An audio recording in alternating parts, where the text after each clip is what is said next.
क्या हो अगर करोड़पति बनना, मुश्किल बजट बनाने या कोई बहुत कॉम्प्लेक्स फाइनेंशियल फैसले लेने के बारे में हो ही ना? क्या हो अगर ये सिर्फ एक ऐसा सिस्टम बनाने के बारे में हो जो सारी मेहनत आपके लिए खुद ही कर ले? हमारे 365 डेज फाइनेंशियल इंटेलिजेंस चैलेंज के डे 21 में आपका स्वागत है। आज हम डेविड बाख की जबरदस्त किताब द ऑटोमेटिक मिलियनेयर के शक्तिशाली सिद्धांतों को समझेंगे। जानते हैं, अमीर बनने की राह में सबसे बड़ी रुकावटें वो मिथ्स हैं, वो गलत धारणाएं हैं जिन पर हम यकीन कर बैठते हैं, और यही धारणाएं हमें शुरू करने से पहले ही रोक देती हैं। तो चलिए सबसे पहले उन्हीं डरावनी और झूठी धारणाओं को तोड़ते हैं।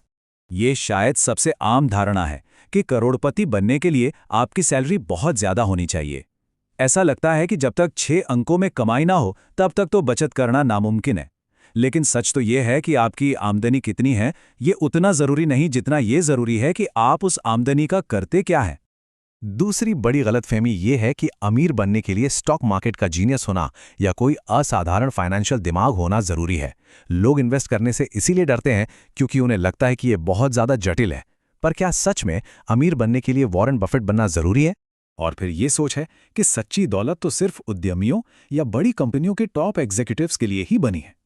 ये धारणा भी हमें यही यकीन दिलाती है कि एक सामान्य नौकरी के साथ फाइनेंशियल फ्रीडम पाना तो संभव ही नहीं है। लेकिन ये सब सिर्फ मनगढ़ंत बातें हैं, मिथक हैं। लेकिन क्या हो अगर करोड़पति बनने का असली राज इन सब से कहीं ज्यादा आसान और सबके लिए मुमकिन हो?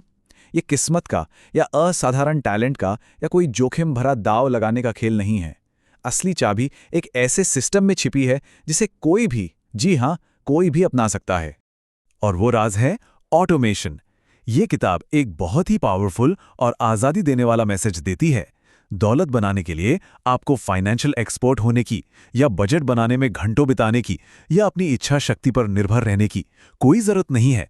आपको बस एक सिस्टम चाहिए। तो ऑटोमेशन का मतलब क्या है? इसका मतलब है एक ऐसा सिंपल सा सिस्टम बनाना जो हर महीने अपने आप काम करे। ये सिस्टम हमारी फाइनेंशियल जिंदगी से डर, लालच और आलस जैसी इंसानी भावनाओं को हटा देता है। बचत करना भूल जाना या बाजार गिरने पर घबराकर सब कुछ बेच देना, ये सारी इमोशनल गलतियां खत्म हो जाती हैं क्योंकि सिस्टम तो बस अपना काम करता रहता है। तो ये सिस्टम काम कैसे करता है? चलिए अब इसके सबसे शक्तिशाली सबकों को समझते हैं। दौलत बनाने का पहला और सबसे जरूरी नियम है पे योरसेल्फ फर्स्ट, यानी सबसे पहले खुद को भुगतान करें। ज्यादातर लोग कैसे जीते हैं? पैसा आता है, वो बिल चुकाते हैं, खर्च करते हैं, और फिर अगर कुछ बच गया तो उसे बचाने की सोचते हैं। लेकिन ऑटोमेटिक मिलियनेयर की आदत इसके ठीक उल्टी है। ये पूरी सोच को ही बदल देती है कि बचत और निवेश को हर महीने का सबसे पहला, सबसे जरूरी ट्रांजैक्शन बनाना है। इसे ऐसे देखिए, जैसे ही आपकी इनकम अकाउंट में आती है, उसका एक पहले से तय हिस्सा अपने आप आपके बचत और निवेश खातों में चला जाना चाहिए। बाकी बचे हुए पैसे से आप अपने सारे खर्चे चलाइए। जब इनकम आते ही वेल्थ बिल्डिंग शुरू हो जाती है तो ये विल पावर पर निर्भर नहीं रहती, ये एक आदत बन जाती है। अब बात करते हैं एक ऐसे कॉन्सेप्ट की जो सच में आंखें खोल देगा। डेविड बाख इसे द लाटे फैक्टर कहते हैं। ये इस विचार पर आधारित है कि कैसे हमारे रोज के छोटे छोटे गैर जरूरी खर्चे, जैसे रोज की महंगी कॉफी या बाहर का खाना या वो सब्सक्रिप्शन जिनका हम इस्तेमाल भी नहीं करते, लंबे समय में हमारी दौलत को चुपचाप खत्म कर सकते हैं। रोज के $5 या कुछ ₹100 का खर्चा, ये सुनने में बहुत छोटा और मामूली लगता है ना? हम खुद से कहते हैं, अरे इससे क्या फर्क पड़ेगा। हम इसे उस पल की खुशी के लिए खर्च कर देते हैं, ये सोचे बिना कि भविष्य में इसकी कीमत क्या हो सकती है। लेकिन अगर इसी छोटी सी रकम को रोज बचाने की जगह इन्वेस्ट कर दिया जाए तो कंपाउंडिंग की शक्ति, यानी आपके पैसे का और पैसा कमाना, इसे दशकों में $1,00,000 यानी लगभग 80 लाख रुपए से भी ज्यादा की बड़ी संपत्ति में बदल सकती है। यही द लाटे फैक्टर की असली ताकत है। और यहीं से हम अपने अगले सबसे जरूरी सिद्धांत पर आते हैं। निवेश में सबसे बड़ी ताकत है समय। मार्केट को टाइम करने की कोशिश नहीं, और ना ही कोई जोखिम भरा सट्टा, बल्कि अपने पैसे को बढ़ने के लिए ज्यादा से ज्यादा समय देना। जब निवेश दशकों तक लगातार बढ़ता रहता है तो कंपाउंडिंग का जादू काम करता है। जैसा कि इस चार्ट में आप देख सकते हैं, हो सकता है कि पहले कुछ सालों में ग्रोथ धीमी लगे, लेकिन समय के साथ ये ग्रोथ तेजी से बढ़ती है और आपका पैसा आपके लिए वाकई में कड़ी मेहनत करने लगता है। और यहीं पर लोग सबसे बड़ी फाइनेंशियल गलतियों में से एक करते हैं, टालम-टोल। लोग अक्सर कहते हैं, मैं अगले साल से निवेश शुरू करूंगा। लेकिन हर साल की देरी का मतलब है कंपाउंडिंग के सबसे शक्तिशाली सालों को खो देना। जो समय एक बार चला गया, वो फिर वापस नहीं आ सकता। बहुत से लोग जल्दी पैसा बनाने की दौड़ में भागते हैं, जो अक्सर तनाव और नुकसान पर ही खत्म होती है। लेकिन ऑटोमेटिक मिलियनेयर का तरीका एक शांत बगीचे की तरह है। ये स्थिरता, ऑटोमेशन और लंबे समय के अनुशासन पर फोकस करता है। दौलत किसी शोर शराबे या उत्साह से नहीं, बल्कि धैर्य से चुपचाप बढ़ती है।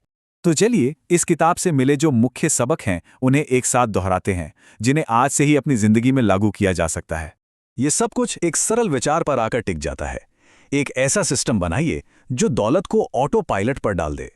सबसे पहले खुद को भुगतान करें, अपनी बचत को ऑटोमेट करें, छोटे छोटे खर्चों पर ध्यान दें और सबसे जरूरी बात, समय को अपना सबसे अच्छा दोस्त बनने दें।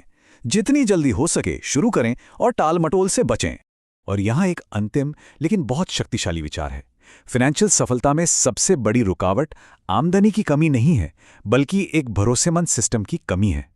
जब आपका फाइनेंस आपकी इच्छा शक्ति या मोटिवेशन पर निर्भर करता है, तो वो अक्सर फेल हो जाता है, क्योंकि आखिर हम इंसान हैं। लेकिन जैसा कि डेविड बाक कहते हैं, जब आपके फाइनेंस ऑटोमेटिक रूप से चलते हैं, तो दौलतमंद बनना लगभग तय हो जाता है। इसके लिए किसी असाधारण टैलेंट या परफेक्ट मार्केट टाइमिंग की जरूरत नहीं है। आपको बस एक ऐसे सिस्टम की जरूरत है जो आपके लिए लगातार निवेश करे और बाकी का सारा काम समय को करने दे। ये हमारी फाइनेंशियल इंटेलिजेंस सीरीज का 21वां दिन था। कल हम एक और शक्तिशाली किताब का विश्लेषण करेंगे जो धन निर्माण की आपकी मानसिकता को और भी ज्यादा मजबूत करेगी। जय हो, जय हो, भारत माता की जय।